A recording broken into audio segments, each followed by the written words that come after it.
Hey guys, welcome back. Today we are going to be installing these Givi handguards. The main reason that I want these on is for wind protection. The Givi version is not really meant to be like an off-road, hand protection type handguard.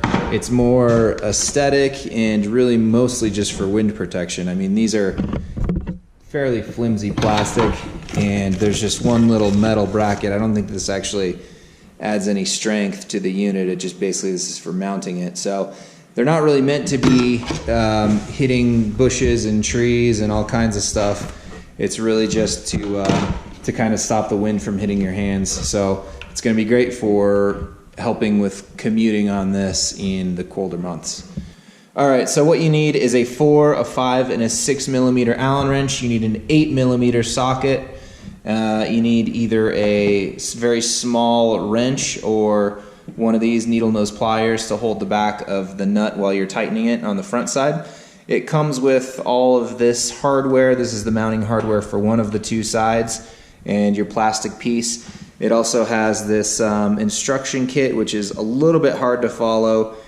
Basically, each piece of the hardware is numbered and it gives you a front and a back view, and then all of the hardware is basically labeled on here. So there was one piece that came in extra and one piece that was missing, but I was able to find stuff around the garage that I could substitute in, and we'll show you how to get all that stuff on.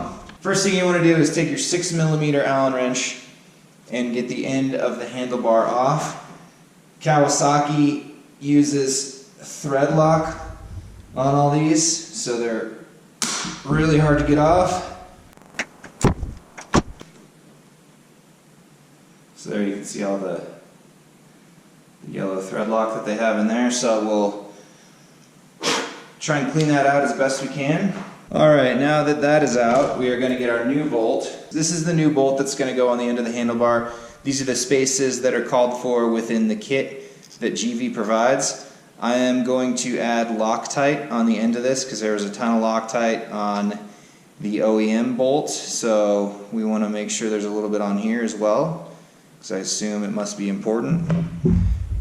We're going to put this end piece on first, so you want to slide that off. So this bolt and that little washer are going to go through this side, and then you want to put this bigger spacer on, and then from there you're going to slide on the rubber end cap of your handlebar, and now this whole piece is going to fit back onto here. The size of this Allen nut is actually different from the OEM one. This one's only a 5 millimeter, and tighten it up, not all the way, but just kind of finger tight so it's in place. So the next anchor point we're going to pull out is going to be the lower Allen bolt on the handlebar cluster, the instrument cluster here. So this was on pretty bad with thread locker. I just loosened it up. We'll just pull that out. So now it's important to note that the two sides are actually slightly different. So the right side has 2 spacers, and this one only has 1 spacer. The one on the right side is a little bit longer, and the one on the left side is a little bit shorter. So that's why Givi adds another spacer that's about 1/8 of an inch of additional space to provide on the right side. So that provides just barely enough space for clearance. If you didn't have this second spacer that you can see here, this actually was rubbing up against that plastic piece there. So basically you put your bolt through, you add the spacer, it kind of goes in that configuration,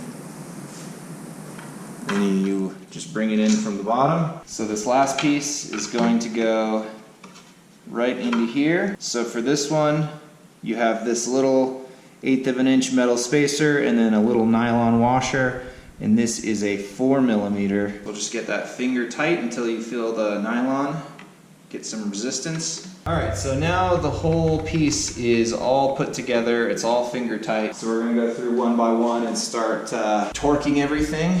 I don't think they give you torque specs, and I don't know what the factory torque specs are on this, but on the last one I basically just went pretty much as tight as I could within reason. I mean, you don't want to do it until you're feeling like it's going to strip the bolt or break it, but you want to get it pretty good and tight. Now what you want to do before tightening it down is kind of getting the angle a little bit aligned so they match on both sides.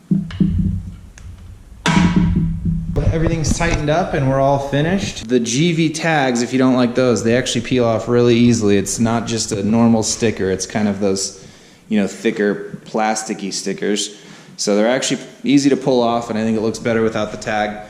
So they look great overall. I think they'll help a lot with wind reduction in cold weather riding. These things are the cheaper versions. They're not like the SW Motec ones that actually have a metal or aluminum bar that comes through here. I mean, this is all just plastic. So if you dump the bike or tip it over with these on, I would be shocked if they didn't just crack and you'd have to replace them. So they're not meant for, you know, protecting you if you're going off-road or any kind of hardcore riding. These are purely aesthetic and for wind protection. But they are about a third of the price as the more expensive ones that have metal. So for my purposes, I think they're gonna work pretty well. And they look pretty good. We're about halfway done with our vinyl wrap. So I think it's gonna turn out pretty cool. All right guys, thanks for watching. Make sure you subscribe to be informed on new videos when they come out. And if you have any questions, leave a comment. Thanks.